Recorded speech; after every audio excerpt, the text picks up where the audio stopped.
Bismillahirrahmanirrahim. Assalamu alaikum students. I hope that you are all fine. In American literature today I will discuss on Birches. Birches poem by Robert Frost. बेटा आज हम एक poem पढ़ेंगे जिसको लिखा था Robert Frost ने, birches. पहले मैं आप लोगों को बेटा थोड़ा सा एक्सप्लेन कर देती हूँ कि बर्चेस होता क्या है। तो बेटा बर्चेस एक दरख्त होता है और बर्चेस दरख्त की जो टहनियाँ होती हैं वो बहुत ज़्यादा लचकदार होती हैं, इनमें बहुत ज़्यादा फ्लेक्सिबिलिटी होती है और लचक की वजह से ये डालियाँ झुक जाती हैं लेकिन टूटती नहीं है। जैसे आप इस दरख्त को देख सकते हैं बेटा, इस दरख्त की टहनियाँ झुकी हुई हैं लेकिन फ्लेक्सिबिलिटी की वजह से ये डालियाँ टूटती नहीं हैं। तो इसी दरख्त के बारे में रॉबर्ट फ्रॉस्ट ने अपनी पोएम में बताया है, जिसको हम लाइन बाय लाइन इस पोएम में पढ़ेंगे और इसको मैं आप लोगों को इजी से इजी वे में समझाने की कोशिश करूँगी। चलें बेटा स्टार्ट करते हैं। Birches by Robert Frost. When I see birches bend to left and right across the lines of situated darker trees, I like to think that some boy has been swinging them. जब मैं birches दरख्त को देखता हूँ, poet कहता है बेटा, जिसकी टहनियाँ लेफ़्ट और राइट झुकी हुई हैं, लेफ़्ट और राइट बेटा फैली हुई हैं। इन झुकी हुई टहनियों को देखकर ऐसे इमेजिन करना चाहता हूँ कि इन झुकी हुई टहनियों पर बच्चे लटक कर झूला झूल रहे हों। ये जालियाँ इतनी ज़्यादा झुकी हुई हैं कि ऐसे लगता है कि बच्चों ने झूला झूल कर इनको इतना लटका दिया हो। ये बेटा उसकी इमेजिनेशन है जो थ्रू वो पोएम्स आप लोगों को बता रहा है। But swinging does not bend them down to stay as ice storms do. Often you must have seen them loaded with ice, snow, a sunny winter morning after a rain. They click upon themselves as the breeze rises and turn many colors as the state cracks and degrades their enamel. लेकिन बच्चों के झूला झूलने पर ये डालियाँ इतनी ज़्यादा झुकी हुई नहीं हो सकती। जब बर्फीले तूफान आते हैं, आइस स्टॉर्म आता है, तो बर्फ़ टहनियों पर जम जाती है और बहुत दिनों तक टहनियों पर रहती है, पूरे विंटर बेटा। और फिर आहिस्ता आहिस्ता जब सूरज निकलता है तो सूरज की किरणों से जो गर्मी होती है और इस गर्मी से बर्फ़ पिघलती है, तो फिर बर्फ़ इन दरख्त से फिसल कर नीचे गिरती है और बर्फ़ का जो कवर नीचे गिरता है। तो इस तरह पोइट कहता है कि बच्चों के झूला झूलने पर बर्फ़ की टहनियाँ झुकी हुई नहीं रह सकती। इन टहनियों को बर्फीले तूफ़ान से ज़्यादा नुकसान होता है क्योंकि बर्फ़ का वज़न काफ़ी ज़्यादा होता है और वो काफ़ी देर इनके ऊपर रहता है, जिसकी वजह से ये झुक जाती हैं। Soon the sun's warmth makes them shed crystal shells, shattering and the avalanching on the snow crust. Such heaps of broken glass to sweep away. You should think the inner doom of heaven had fallen. और जब बर्फ़ नरम होकर नीचे गिरती है तो ऐसा लगता है जैसे टूटे हुए शीशे नीचे गिर रहे हों और इनका इतना ज़्यादा ढेर लग गया हो, क्योंकि इस बर्फ़ में बहुत ज़्यादा चमक होती है। आपको ऐसा लगेगा जैसे जन्नत में महल बना हुआ हो और वो टूट कर नीचे गिर रहा हो। They are dragged to the weathers broken by the load, and they seem not to break though once they are bowed. So low for long they never right themselves. तो बेटा अब वो कहता है कि दरख्त की जो पत्तियां हैं वो जो बर्फ़ होती है वो भी अपने साथ इनको लेकर नीचे गिर जाती हैं, जबकि बर्फ़ इन टहनियों को तो तोड़ नहीं सकती लेकिन इसकी पत्तियां जो हैं अपने साथ लेकर नीचे गिर जाती हैं, क्योंकि टहनियां कई दिनों तक वज़न सहती हैं, इसीलिए वो झुक जाती हैं और वो फिर सीधा नहीं होती। You may see their trunk arcing in the woods years afterwards, trailing their leaves on the ground like girls on hands and knees that threw their hair before them over their heads to dry in the sun.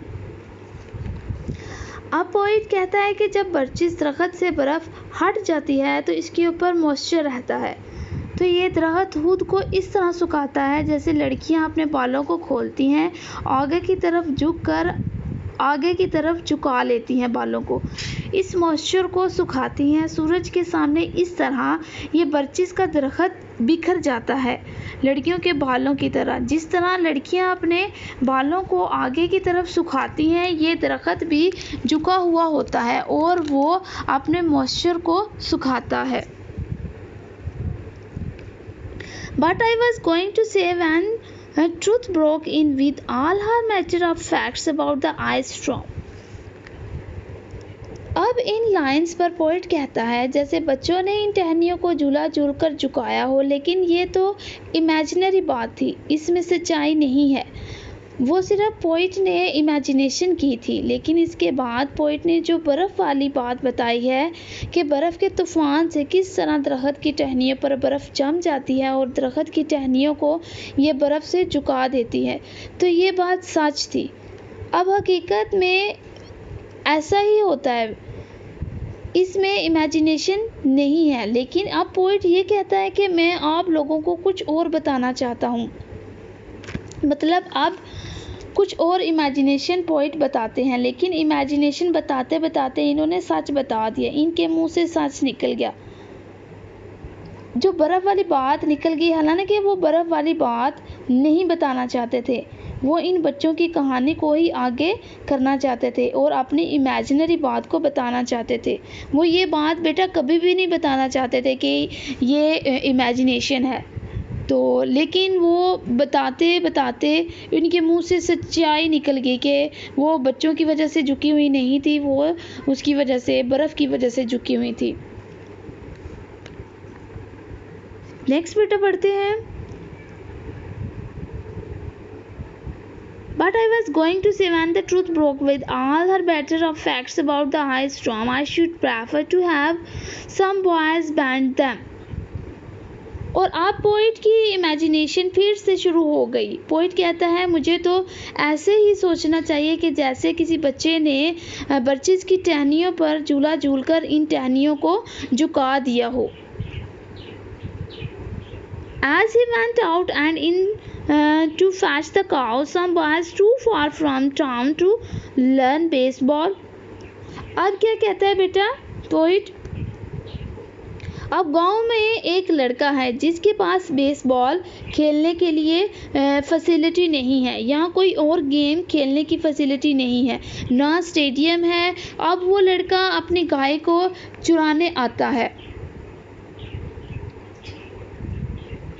whose only prey was what he found himself summer or winter and could play along.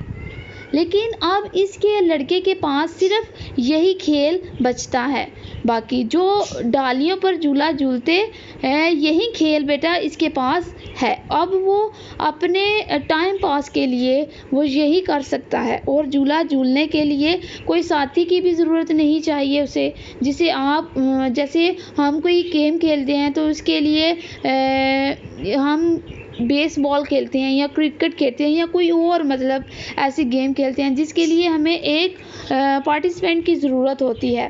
तो वो कहता है कि इसमें इसको किसी participant की ज़रूरत भी नहीं है, वो अकेला है, अपनी गाय को लेके जा रहा है। लेकिन वो जो टहनियों को झुलाने के लिए आपको बंदे की ज़रूरत होती है, वो कहता है हमें ज़रूरत नहीं पड़ती, वो खुद ही अकेला ही उन टहनियों को लेकर झूला झूलता है और वो अकेले ही मज़े कर सकता है। विंटर हो या समर, किसी भी मौसम में मज़े ले सकता है झूला झूलकर। One by one he subdued his father trees by riding them down hours and hours again until he took the stiffness out of them.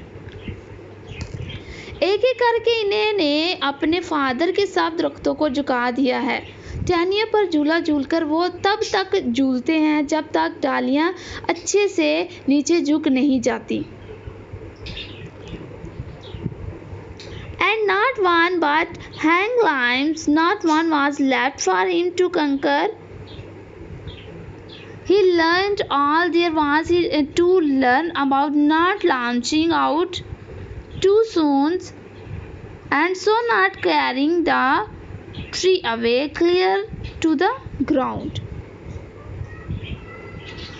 और ये बच्चे अब डालियों को झूलने के लिए एक्सपर्ट हो गए हैं। इन्हें पता है कि झूला झूलते हुए ज़्यादा लुत्फ़ कैसे उठाया जा सकता है, क्या वो चीज़ है जिसे करने में इन्हें सबसे ज़्यादा मज़ा आता है, इनको कैसे ऊपर चढ़ना है, कैसे लुत्फ़ उठाना है, कैसे बैलेंस बनाना है, कितनी देर तक झूलना है, कब कूदना है, कब ऊपर चढ़ना है, इनको सबसे ज़्यादा मज़ा आता है। With the same pains you used to fill a cup up to the brim. अब वो क्या कहता है बेटा, जिस तरह हम कप को भरते हैं फिर ऊपर तक कोशिश करते हैं, लेकिन कप के किनारों से जब किनारों तक मतलब पानी आ जाता है या चाय आ जाती है तो हम उसे किनारों से एक कतरा भी बाहर नहीं निकलने देते, एक बैलेंस बनाने की कोशिश करते हैं। इस तरह ये बच्चे भी बैलेंस बनाते हैं, डाली के आखिर तक ये बच्चे जाने की कोशिश करते हैं। आप अपना बैलेंस बनाकर ऊपर मतलब चढ़ते हैं, फिर अपना बैलेंस बनाकर नीचे की तरफ उसको ले आते हैं। Then he flung outwards feet first with a swish, kicking his way down through the air to the ground. फिर इस डाली के सिरे को पकड़कर आहर में पहुंच जाते हैं और डाली को झूलते हुए नीचे की तरफ आते हैं, अपने पांव चलाते हुए। So was I once myself a swinger of birches, and so I dream of going back to be. मैं भी इन बच्चों की तरह कभी झूला झूलता था और अब ये भी मैं ख्वाब देखता हूँ कि ये मेरा ख्वाब है कि किस तरह इन बर्चिस पर झूला झूलूं। It's when I was wearing of considerations and life is too much like a pathless woods where your face burn and tickles with the cobwebs. Broken across it, and one eye is weeping from a twig having lashing across it open. मैं बर्चिस पर तब तक झूला झूलने की कोशिश करता हूँ, सोचता हूँ जब मैं बहुत स्ट्रेस्ड में होता हूँ, बहुत परेशान होता हूँ, मेरे ऊपर बहुत सी जिम्मेदारियाँ होती हैं और मैं बहुत थक चुका होता हूँ, मुझे ज़िंदगी में कोई रास्ता नज़र नहीं आ रहा होता और जहाँ मेरा फेस बर्न होता है पानी में बहुत मैं मेहनत करता हूँ और मेरे चेहरे से मकड़ी के जाले टूटते हैं। जब बंदा परेशान होता है तो उसके फेस पर फेस कट आ जाते हैं बेटा, तो वो ऐसे ही उसको एक्सप्लेन कर रहा है। पोइट यहाँ पर बताना चाह रहा है कि मैं बेबस हो गया हूँ, मुझे कोई चारा नज़र नहीं आ रहा और मैं भटक रहा हूँ जैसे एक इंसान जंगल में भटक रहा होता है। मेरा चेहरा सूरज की किरणों से जल रहा है और मैं मकड़ी के जालों को तोड़ रहा हूँ और मेरी एक आँख में भटकती कोई चीज़ लग रही है जिसकी वजह से मेरी आँख से पानी बह रहा है। I'd like to get away from earth a while and then come back to it and begin over. और ऐसी सिचुएशन में जब मैं कुछ समझ नहीं आ रहा होता, भटक रहा होता हूँ, तब तक मैं सोचता हूँ कि मैं काश मैं थोड़े वक्त के लिए इस दुनिया से चला जाऊँ और फिर थोड़े वक्त के बाद वापस आ जाऊँ। तो बेटा ऐसे हो नहीं सकता क्योंकि वो इमेजिनेशन कर रहा होता है कि काश मैं चला जाऊं और फिर बाद में उसे पछतावा हो कि अगर मैं वाकई ही मैं दुनिया से चला जाऊं, क्या पता मैं कल को वापस ही ना आऊं। तो वो क्या कहते हैं, may no fate willfully misunderstand me and half grant that I wish and snatch me away not to return. लेकिन कहीं ऐसा ना हो कि मैं चला तो जाऊं लेकिन दोबारा ना आ सकूं, मेरी तकदीर फिर मेरा साथ ना दे, मुझे गलत ना समझे, मेरी आधी विश तो पूरी ना कर सके। मेरी विश है कि मैं फिर से दुनिया में जाऊं और जा ना सकूं। ये तो बेटा होता ही है इमेजिनेशन, हम लोग इतनी ज़्यादा विशेस करते हैं जो फुलफिल नहीं हो पाती बेटा। तो ऐसे ही वो पोइट भी विशेस करता है कि मैं इस दुनिया से, जब मैं स्ट्रेस में होता हूँ तो मैं इस दुनिया से चला जाऊँ और फिर थोड़े अरसे के बाद जब स्ट्रेस ख़त्म हो जाए तो मैं इस दुनिया में वापस आ जाऊँ। तो बेटा फिर ऐसे नहीं, वो अब पछता रहा है कि क्या पता मैं चला तो जाऊँ लेकिन मैं वापस ना आऊँ।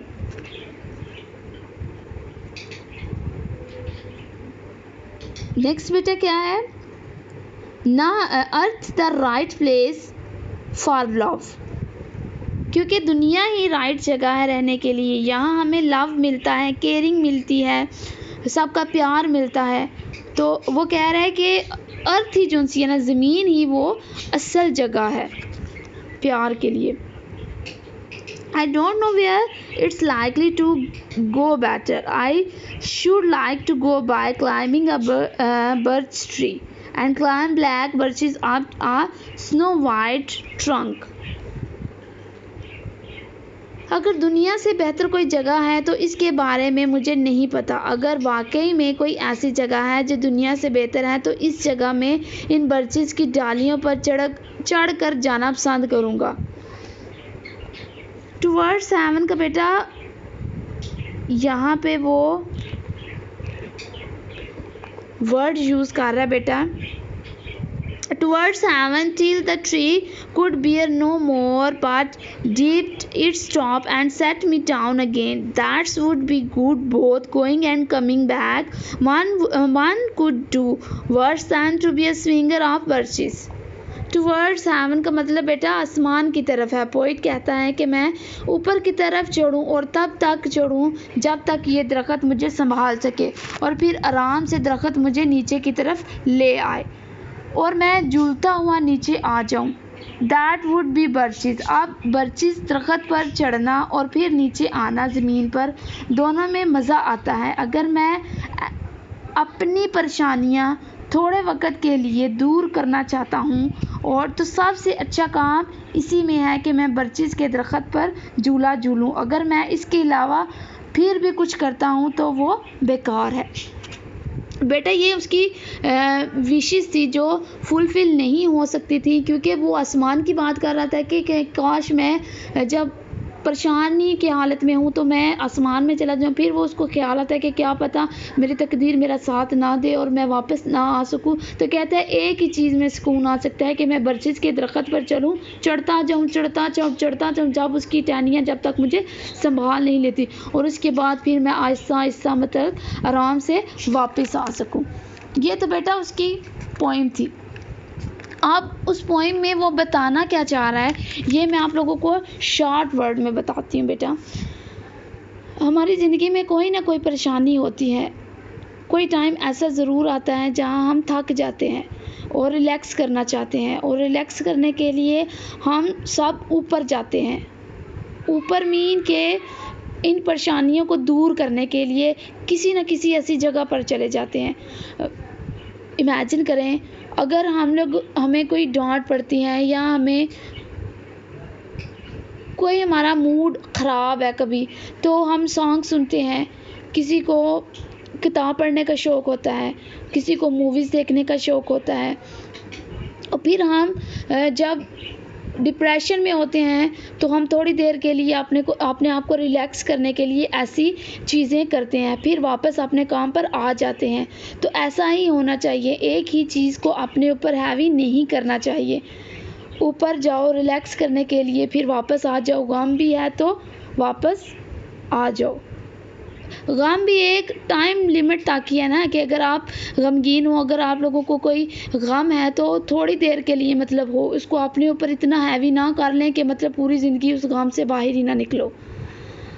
आई होप सो कि आप लोगों को बेटा समझ आ गई होगी। तो अपना बहुत ख्याल रखिएगा बेटा। अल्लाह हाफिज़। थैंक यू बेटा।